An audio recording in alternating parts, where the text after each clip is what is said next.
There is no more appropriate keynote speaker for this legacy conference than the man to whom I'm about to turn over the podium. Educated at Auburn University, Emory University, and the University of North Texas, he has taken more than a dozen Moore Method courses from a total of 9 academic descendants of R.L. Moore and H.S. Wall. His publications span mathematical research, mathematics education, and inquiry-based course notes.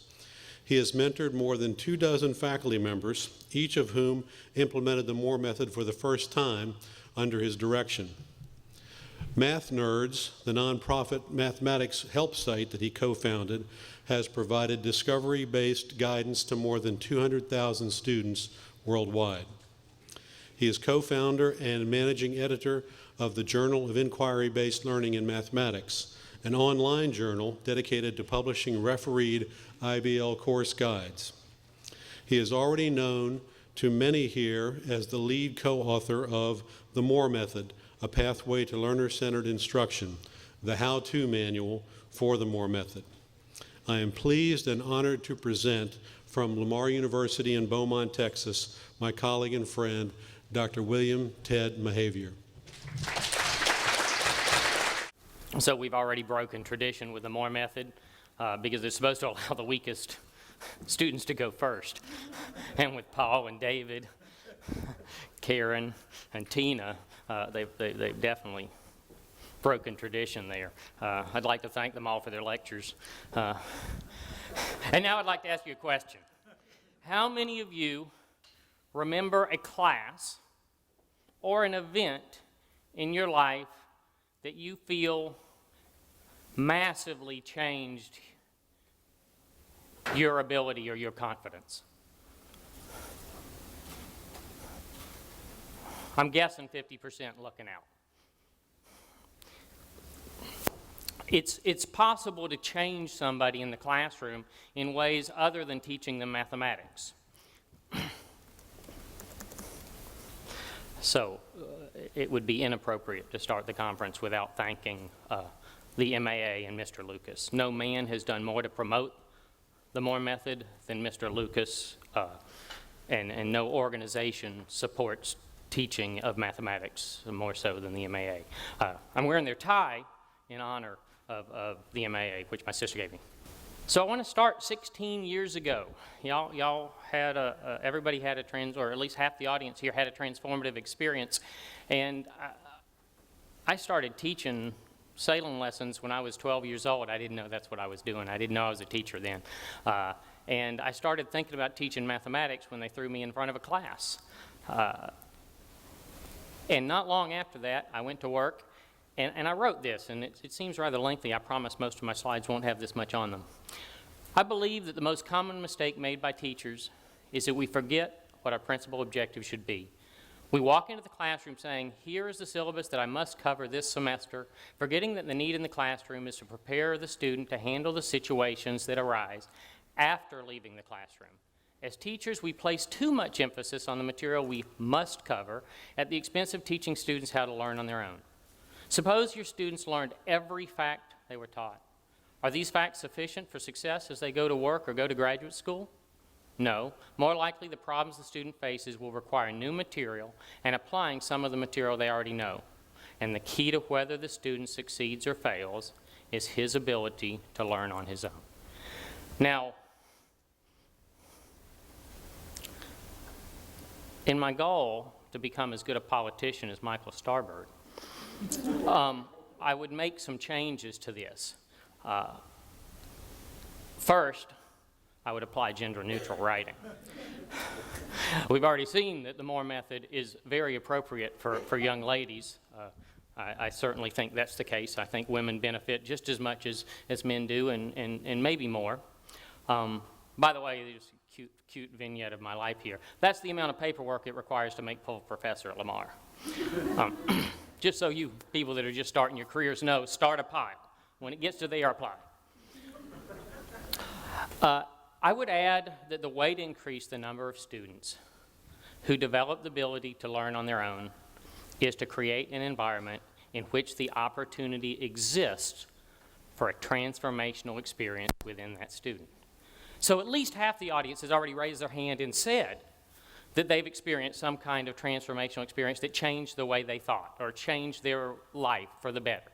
Some class did this for you, or some event did this for you. It doesn't have to be in the classroom. I mean, in martial arts, we have students break boards. Why do we have them break boards? Because your mind tells you you can't break this board. And when you do it, you realize that there are powers within your mind and within your body that are beyond what your mind thinks. What you believe you can do and what you're actually capable of doing are nowhere near the same. So I want to tell you, to give you an example here, I want to tell you, to start off by what do I mean by a transformational experience. I want to start off with a student of mine. We'll call him JD to keep him anonymous, or Blue in honor of his hair that he dyed for this competition. You may not be able to see, but he's wearing a blue belt, and he dyed his hair for each competition in accordance to the rank that he was at the time. I met JD in Kuk Sool. He was training under me. I ran the Lamar University Martial Arts Club, and he was training under my instruction in the Martial Arts Club. When he met me, he came in, what's the politically correct way to say this? He was wearing chains. He was carrying giant weapons. He was just exuding insecurity and trying to compensate for it in his loud nature.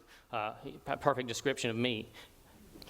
So he then takes calculus from me, and I'm always a little leery, a little worried when my martial arts students come and take a course from me, because they're going to be used to somebody that gets out there and wrestles with them on the ground and spars with them, and they're going to come to somebody who sits in the corner of the room and says, "And why do you believe that's true?"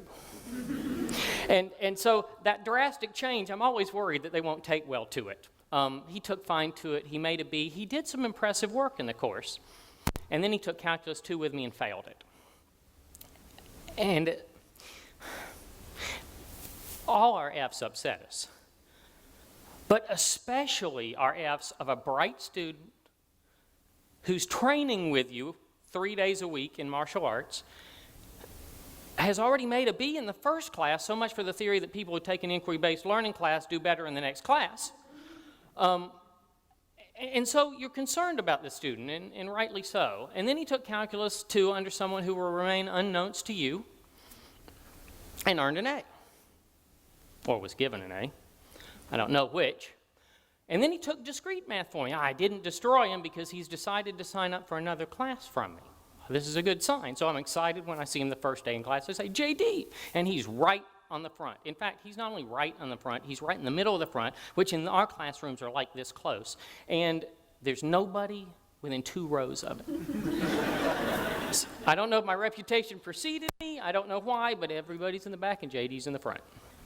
Meanwhile, he's still taking Kuk Sool 1 from me. He earns a B in discrete math. But I'm a teacher all the time. So I grab him after martial arts one day because I want to know why he failed Calculus 2. I've never taught calculus right. I've taught it for 20 years and haven't gotten it right yet. And I want to know what it is that had this bright student not succeed in my class. I want one seed that I can take back and will magically fix the calculus that I've been teaching for 20 years and still isn't right. Now, my evaluations say they're right, but they're not. There's something not perfect in calculus. It's the hardest course to teach. So I asked him, "How's school going?" What I want to get to here is why he didn't do well in my class. This is my only goal in asking him this question. And he says, "Great, I got a 4.0 the last 2 semesters. Now I'm really surprised. And I'm astonished. I say, "Wow, this is great. What happened?" I mean, I really am surprised, and my conversation is now confused because I was planning on going to, "Why did you get an F in my class?" And he says, "Discrete." Well, now keep in mind, he's had Calculus 2. Discrete's like a freshman level class, although we have seniors in computer science that take it, seniors in computer information systems take it, first semester freshmen that take it, elementary ed majors take it, some math majors take it. It's a bizarre blend of students. Now I'm confused, and I say, "What? Huh? Why discrete? That was an easy class." And he says this: "It taught me to think. Once you know how to think, all your classes are easy." It taught me to think. Once you know how to think, all your classes are easy. And I can tell you the problem that changed him.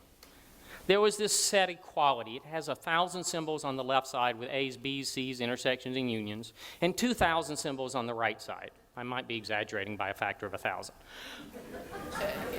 And even I, when I first sat down to show it, discovered that they had this horrible,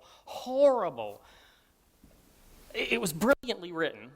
I think David Clark wrote it, or he stole it from a textbook. I don't know the source of it. But you really had to manipulate these symbols cleverly. And he worked on it, and he worked on it, and he came to my office, and he showed me stuff, and I asked questions, but I never gave him a hint. I just said, you'll get it. You know that it's simply a matter of manipulating the symbols. You know how to do it. You know all the facts. You know all De Morgan's laws. You know what you need here. He worked on it for 3 or 4 weeks, and so did 4 or 5 other students. It's a messy problem. When he presented it, it had lemmas, 2 or 3 or 4 lemmas that broke certain groups of strange sets into other groups of strange sets. It was not the cleanest way to get the problem, but he got the problem. That's all that matters. He got the problem. 4 weeks on the problem, he got it. Now, I checked before I came here. His GPA prior to discrete math was 2.5. His GPA, not including the discrete semester, after the discrete semester, was 3.6. So that class did change him. Okay, so I'm not supposed to tell you about JD, although he's one of many, many favorite students of mine. What's the MORE method? It's a type of instruction that creates an environment where these types of transformational experiences are likely. Do I claim that out of 45 Calculus 1 students I'll have in the fall, that I'm going to transform 45 of them the way I did JD? No, I don't make that claim. Do I claim that the odds are incredibly good that I'll catch 5 or 10 math majors and that I will change 5 or 10 students for life? Yes, I make that claim. So, and I'm one of them. I stand before 250 people today, and if you told me I would do this as a freshman or a sophomore or even a junior or a senior in college, I would never have believed it. I would never have believed that I would do many of the things that you'll see here on the slides. I did not consider myself an exceptional student, but I have done a few exceptional things. There's one of them. This is what it's like sailing the Gulf, single-handling across the Gulf. You might wonder about a flaw there in my logic. And this is what it looks like when it's exciting, 35 knots blowing. And I did have crew. He took the picture, but he didn't know a tiller from a mainsail. And so it was essentially single-handling. Another thing I didn't think I'd do. So how does the method work? How do you do this? Well, the method creates the environment where the student may, within him or herself, produce a transformational experience. What does that mean? I already gave the analogy of the martial arts board. Your student has to do something that he or she didn't believe they could do. If you give them 25 calculus problems and you show them 3 just like them, and you give them all to the whole class, then of course the whole class assumes that you believe they can do it, in which case the accomplishment of doing it is insignificant, because you've already implied they can all do all of them. But this one problem that nobody in the class got, that everybody worked on for 4 weeks, JD now knows is worthy of attack, because nobody's got it, and he's not going to let go of it. And he knows when he comes to see me and he's really frustrated, I say, this just means we put before you something worthy of your intellect. Finally, one teacher has given you one problem worth doing. Go do it. So what was Moore's method? Moore's method is the perfect place to do this. And it's the perfect way to do this. Moore taught a course in which the entire student's grade was derived from nothing more than what they put on the board. Every student's work had to be his or her own. There was no group work, no outside material, no outside sources. You had to admit if you had seen anything remotely like it, you couldn't present it and you couldn't receive credit for it. When someone was at the board, there wasn't collaboration then either, in the sense that you couldn't say, well, couldn't you just? No, you can't say that. You may say, is line 4 correct? Why do you believe line 4 is correct? I don't see that line 5 follows from line 4. You may ask questions, But you may not ask questions that give guidance. You may not make statements such as, I can do this quicker, I can do this some other way. And a student that's been working on a problem may wish to step out of the room because the student that's been working on the problem may not want to see the solution and is allowed to step out of the room. And that was something that I took up many, many, many times because I always wanted to do them myself. I'd rather not get it than watch somebody else present it. What would I say? I would say, if you believe like I do, like James Dean did, that you should live fast, die young, and leave a good-looking corpse, then just grab a small class and try it and watch them go. It will be a blast. If you live in an environment where you're a little bit more cautious, let's talk about a stepping stone to get you there. I used to call this the modified Moore method, but the truth is Michelle Smith, who's in the audience, deserves credit. This is how he taught me calculus 300 years ago. I would call it a stepping stone to the Moore method. I would say that it's a tiny step from lecture test method. So if you're thinking, I want to try this, I want to try students to the board, but I'm not sure I'm ready, I don't want to fall on my face, I don't want to risk my tenure, I don't want to risk anything with my administration, then this is a great way to go. Use your mandated test, use your mandated syllabi, use whatever text they force upon you, no matter how bad it is. Grade like you've always graded. Divide by 5 and make the 3 tests, the exam, equally weighted, and then throw 20% presentation grade in there. Just 20%, just a little bit, because you're not jumping into the Moore method yet. You're thinking about jumping into the Moore method.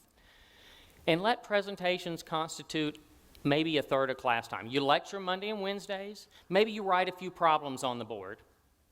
You assign a few problems from the book. And on Friday, you randomly call on people. David, can you show us problem 13? David gets 4 points if he says yes and runs to the board.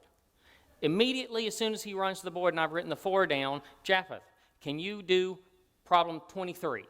He says yes, he runs to the board, I write the 4 points down. He says no, but I've got 52.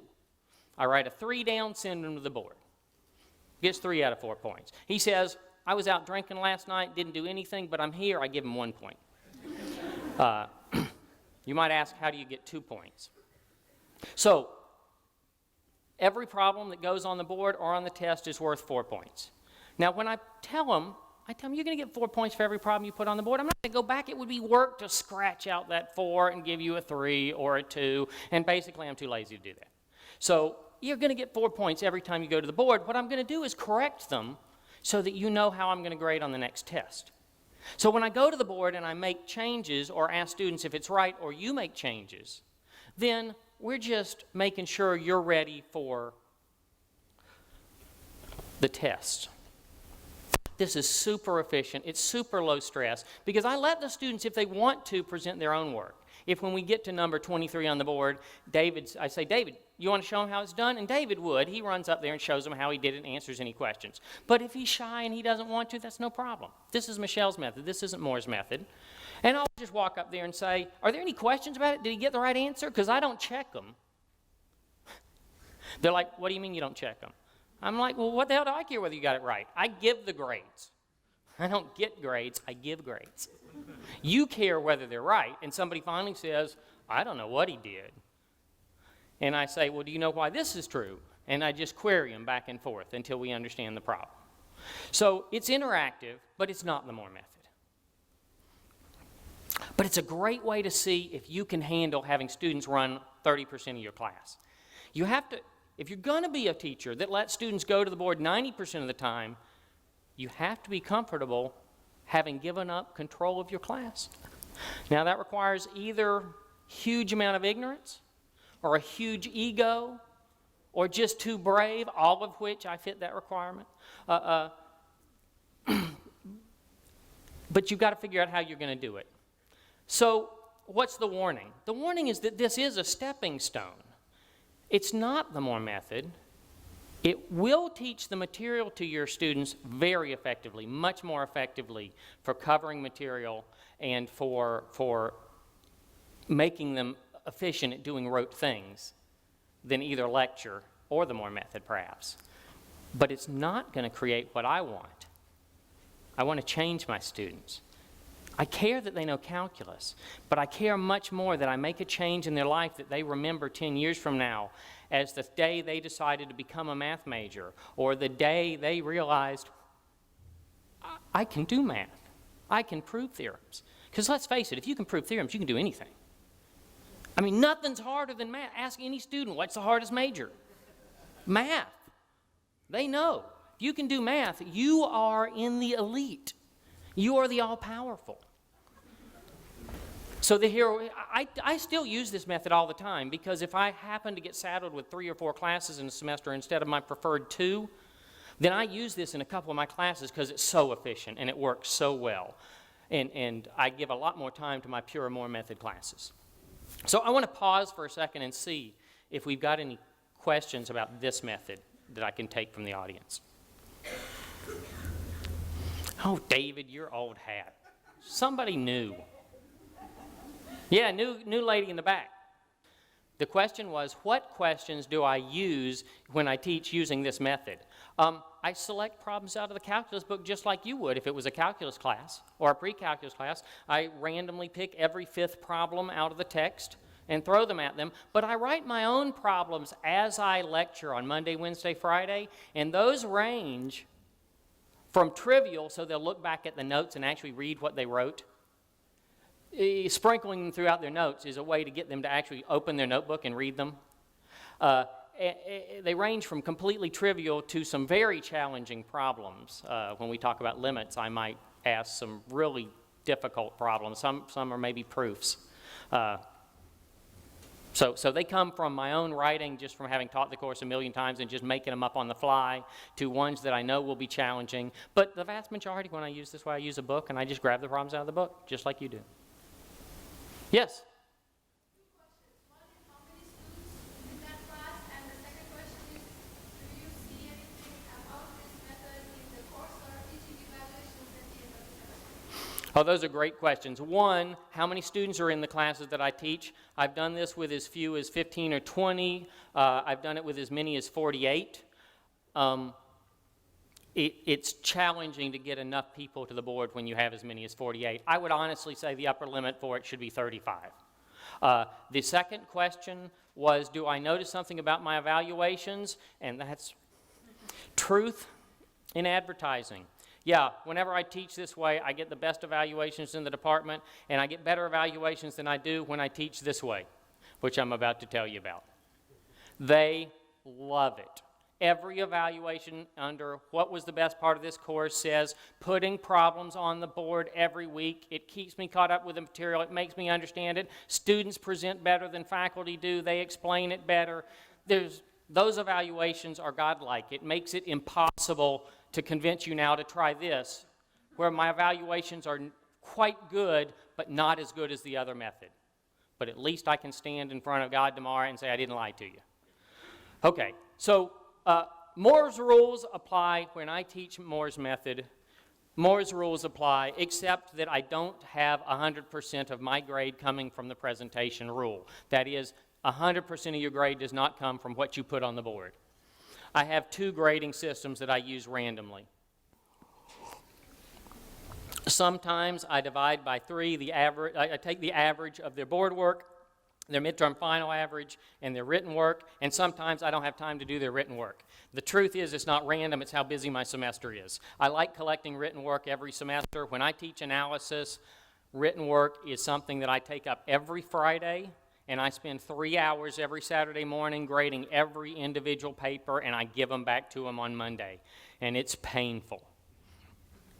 And But when I teach discrete mathematics, it's a lower level course. The average difficulty of the problems is lower. I don't have a written component. We just take the board work and the midterm and the final. And I tell them on the first day that if you have something to show me at the board every week, you don't have to worry about the midterm. You don't worry about the final. The written work is to facilitate and strengthen your mathematical writing so you'll be successful when you present and defend to the class. So everything really depends on that board work. Everything really depends on the board work. That's that's where the success is. The midterm and the final are completely honest, and I tell them this, so that at the end of the semester, if a student says to me, he didn't teach and I didn't learn anything, I can hold up a midterm and final and say, they're right.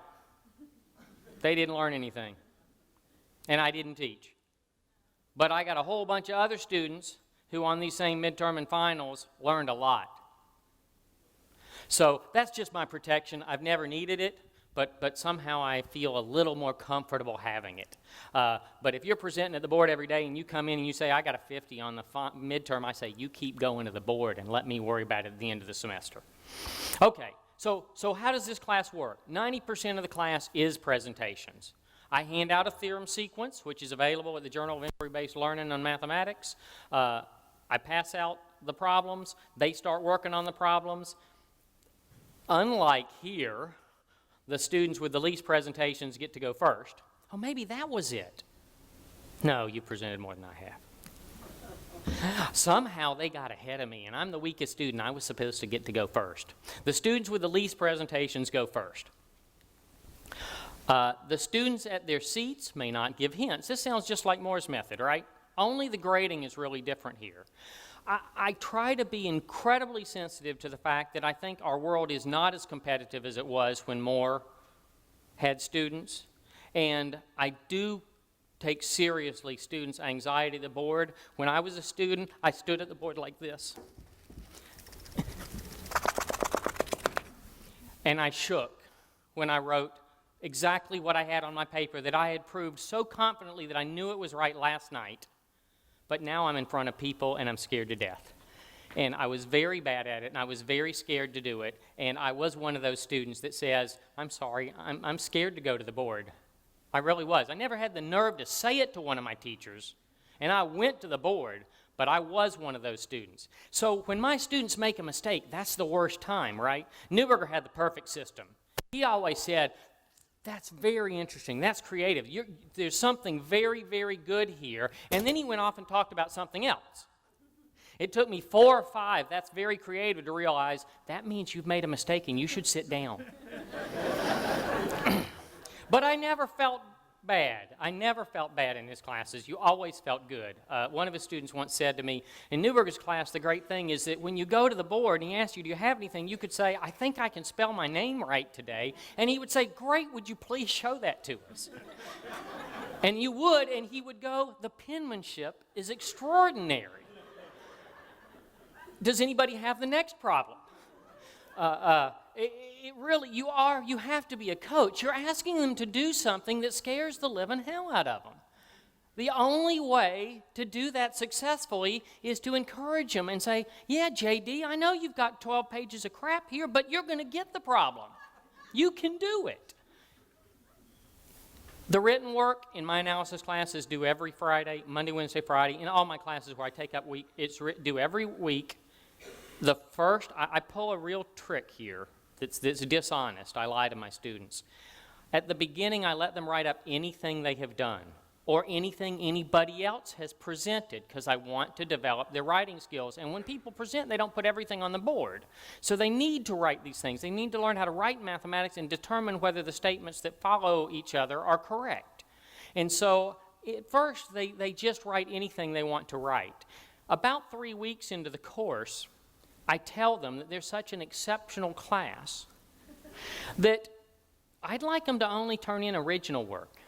I'd like them not to write up things that other people have done anymore. I want them only to turn in problems that nobody has put on the board yet because I'm so impressed with the quality of work that this class has done. And that's always true that I'm impressed with the quality of work. However, it happens with every class. The writing is only to train writing and proofs, and I give them a resubmit. So the first Saturday is great. I only have to grade 20 papers, 19 of which are crap. The second Saturday, I get to grade 40 papers, 38 of which. So I tell them at the beginning, you're going to see C's, D's, and F's, because an A means you are a mathematician, this is a beautiful proof. A B means there is some work to be done on this. A C means there is either a major flaw intuitively or mathematically or writing, and I'm not sure I can tell, but it really needs fixing for you to understand the problem. And a D or an F means I'm lost. I don't know what you've got here. But they get a chance to resubmit it, and I like to take the better of the 2 grades, but my evaluations keep saying that that's not fair, that I should average the 2 grades. Because if you take the better of the 2 grades, we tend not to work hard enough on the first one. So, despite my better judgment, I think this year I'll average them. What have I done this in? I've done it in analysis, topology, graduate analysis, graduate differential equations, and discrete mathematics. So you want this to work in the classroom. You want your students to all succeed. We all do. The beauty of lecture method is the ones that don't succeed you never hear from. They just sit in the back and trickle out slowly and drop the class. In this class, you're going to hear from the ones that don't succeed. So you don't want there to be any of those. So how do you do it? Well, I would say there are 3 real key elements for success. And they are: start with good materials. If you've never done it before, don't try writing your own materials. Borrow some from somebody. Time for discovery. It never ceases to fail that 3 weeks into my analysis class, and 3 weeks into my calculus class, and 3 weeks into my discrete class, I go, this is the semester I'm going to quit teaching using the Moore method. These students can't do anything. They struggle to put stuff on the board. It's wrong. Somebody points out it's wrong. They come back tomorrow and it's still wrong. The next student goes up and it's wrong. They turn stuff in, I grade it every week, and it's wrong. And then something happens, and somebody gets one right. Actually, people have been getting a few right, but the progression, the speed at which we're making progress is painfully slow and enough to make me want to stop, and I've done it for 20 years. And then they go, and they take off, and they fly, and they put beautiful mathematics on the board for the rest of the semester.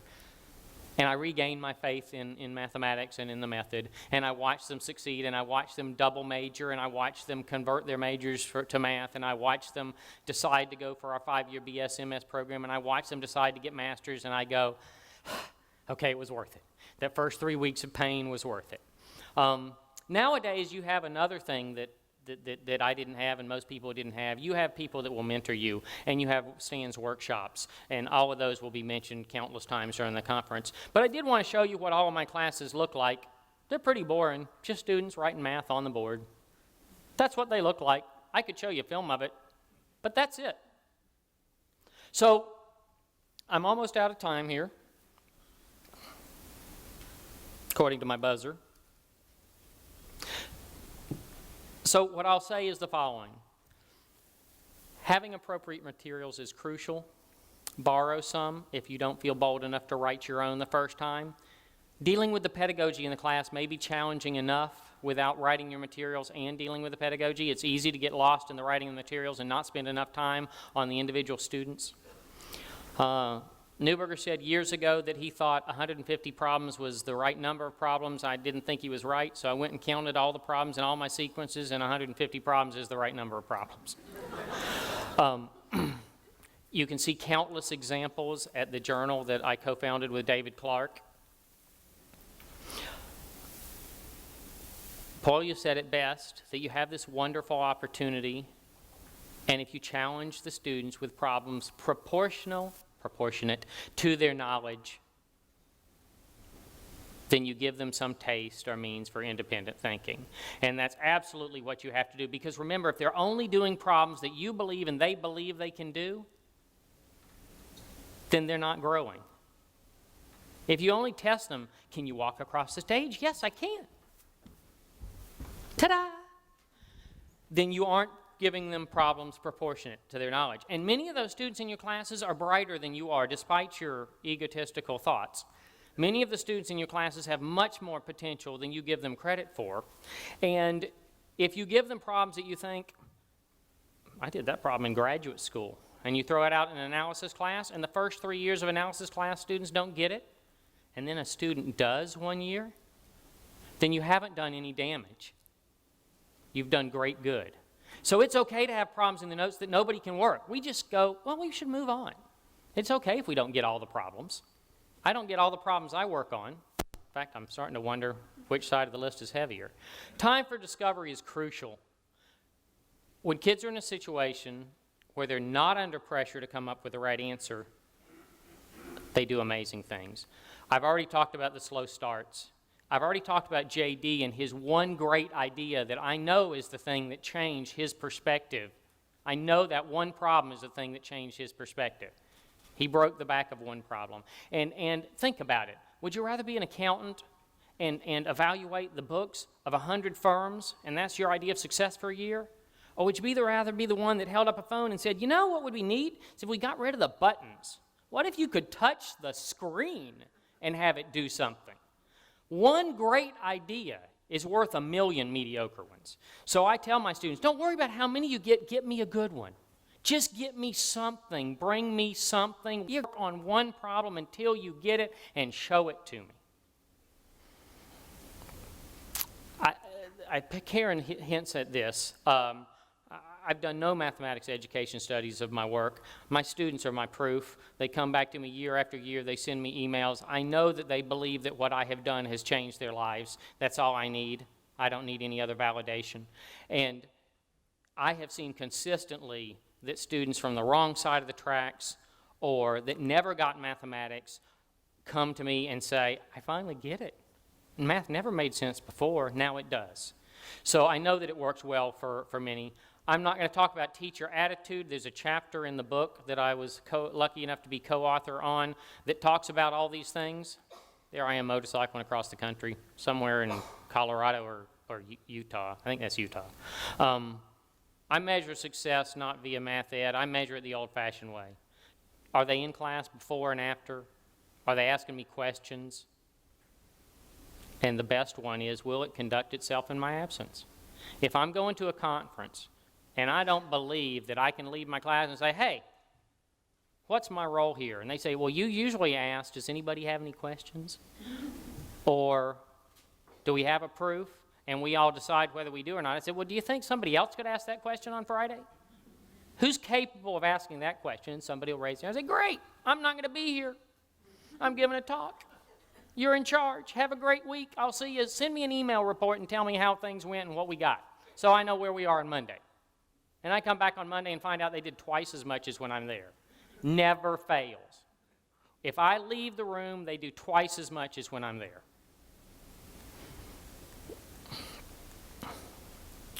Live fast, die young, leave a good-looking corpse. Just go out there and try it. It'll be a blast. I've missed 2 out of 3, but I'm still going to live fast. Thank you very much.